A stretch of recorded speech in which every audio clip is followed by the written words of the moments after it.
हाँ, कल तुम्हें साखी शीर्षक से कबीरदास द्वारा विरचित दोहा पढ़ाया गया था।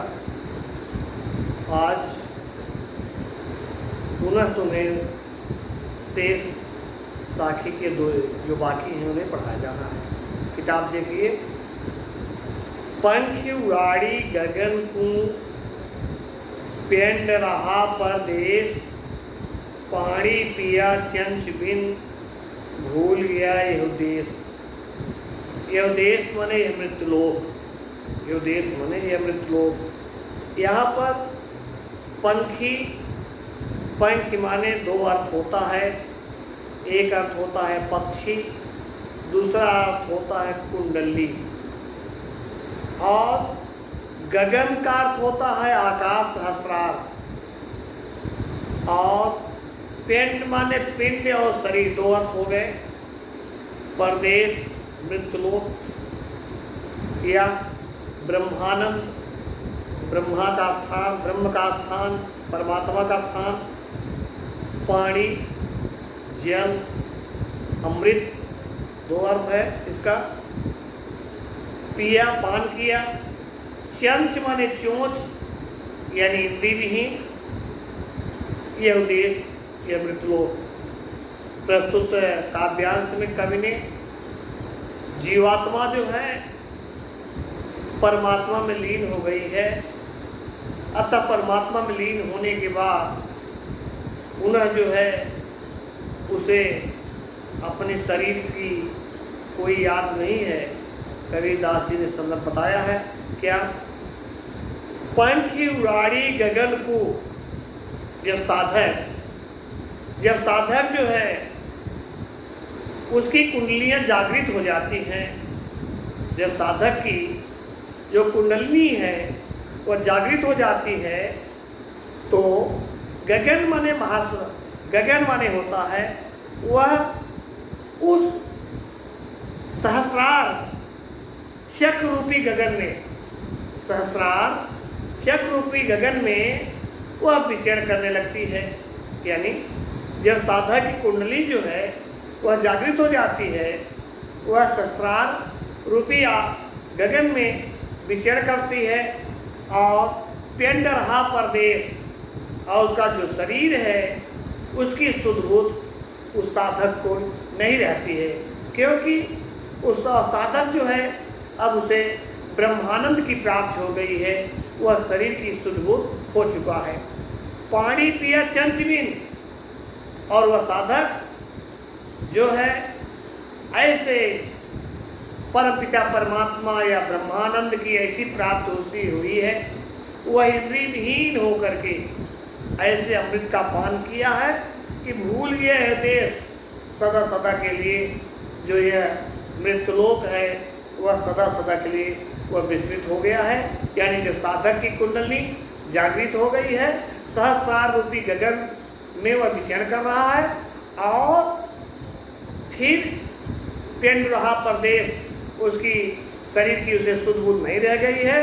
पानी पिया चंच बिन, वह इंद्रिय विहीन होकर के ऐसे ब्रह्मानंद रूपी अमृत का पान किया है, भूल गया है देश, और पुनः उसे इस मृत्युलोक की तनिक भी याद नहीं है। यहाँ पर शांत रस है, और आप जानते होंगे ये शांत रस है, प्रसाद गुण है। भाषा क्या है? सदुक्कड़ी और पंचमेर खिचड़ी। आगे और यहाँ पर विभावना अलंकार भी हो रहा है। पंजर प्रेम प्रकाशिया, अंतर भया उजास, मुख कस्तूरी मह मही, वाणी फूटी वास। क्या लिखा? पंजर प्रेम प्रकाशिया। पंजर माने पिंजरा होता है, पंजर माने हृदय होता है। प्रेम प्रकाशिया, प्रेम किसका? ईश्वर के प्रति जो भक्ति का प्रेम है। प्रकाशिया, वह उसके अंतःकरण में उजाला, किसके? साधक के। जब साधक को परमपिता परमात्मा का दर्शन प्राप्त हो गया है, ज्ञान के माध्यम से परमपिता परमात्मा का दर्शन किया है, और जब उसे दर्शन प्राप्त हुआ है, पंजर प्रेम प्रकाशिया, उस साधक के शरीर में, अंतर आत्मा में, अंतर हृदय में ज्ञान का प्रकाश हो गया है, प्रेम का प्रकाश हो गया है। अंतर भया उचास तथा उसका अंतःकरण जो है, अंत हृदय जो है, वह ज्ञान का पुंज जो है वह खिल गया है, उजास में उजाला हो गया है। मुख कस्तूरी महमही, जब व्यक्ति को ज्ञान हो जाता है और संतुष्ट हो जाता है, तब मुख कस्तूरी महमही, महमही माने महकने लगती है। मुखमंडल से कस्तूरी की तरह सुगंधित बातें जो हैं वह निकलने लगती हैं। अब वाणी फूटी बास, यानी बास माने सुगंध, फूटी मन निकलने लगती है, वाणी माने बात। जब उस व्यक्ति का जो है उसे ज्ञान पूरा हो जाता है और प्रभु का उसको प्रेम हो जाता है, तब उसके अंतःकरण से जो है वह अत्यधिक ईश्वर की भक्ति से प्रभावित होकर के उसके मुखमंडल से सुंदर महकने वाली सुगंधित बातें जो है वह प्रस्फुटित होने लगती हैं। इसमें भी फिर से देखें, पंचर प्रेम प्रकाशिया, यानी जो साधक है, जो साधना कर रहा है, जो ईश्वर की भक्ति कर रहा है, उसके अंतःकरण में ईश्वर के भक्ति रूपी प्रेम का प्रकाश हो गया। अंतर भया उजास, उसके अंतःकरण में ज्ञान की तरह उजाला हो गया, ज्ञान का दीपक जल गया है। मुख कस्तूरी महमयी, उसके मुखमंडल से जो उजाला है, जो उसे प्रभु का सानिध्य प्राप्त हो गया है, उसके मुखमंडल से कस्तूरी की तरह जो है सुगंधित वाणी जो है वह प्रस्फुटित हो रही है, फूट रही है। आगे, नैना अंतर आओ तू, ज्यों हो नयन झपेव, ना हो देखो और को, ना तुझ देखन देव। कबीरदास जी परमात्मा से प्रार्थना कर रहे हैं, यानी कबीरदास जी एक साधक हैं, वह साधना के निमित्त प्रभु से प्रार्थना कर रहे हैं।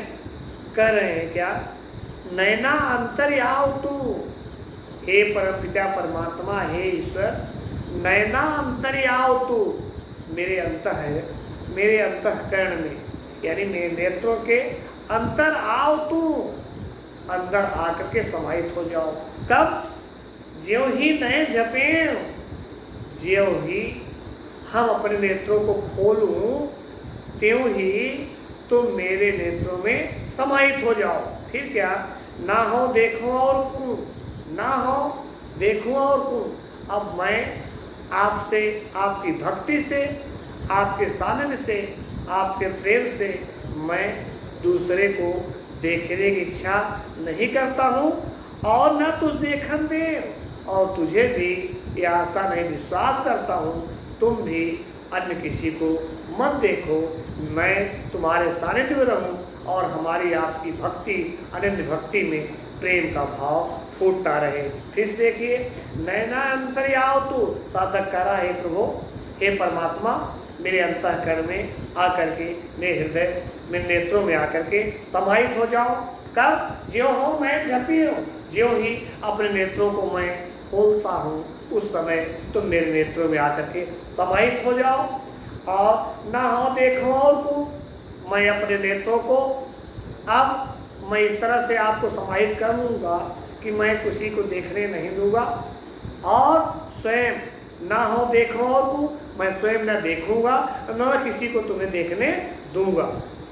कबीर हरि रसियों पिया, यहाँ पर अगले में आप जानते होंगे शांत रस है, सदुक्कड़ी भाषा है, और यहाँ पर प्रसाद गुण है।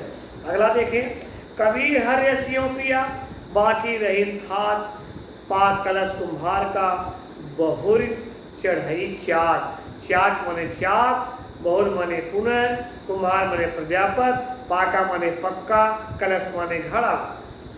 कबीरदास जी को प्रभु की प्राप्ति हो गई है, प्रभु के दर्शन से सिक्त हो गए हैं, और प्रभु की भक्ति का रस इस तरह से उन्होंने पी लिया है, अब उन्हें किसी रस की इच्छा नहीं है। देखिए क्या लिखा, कबीर हरि रस यों पिया।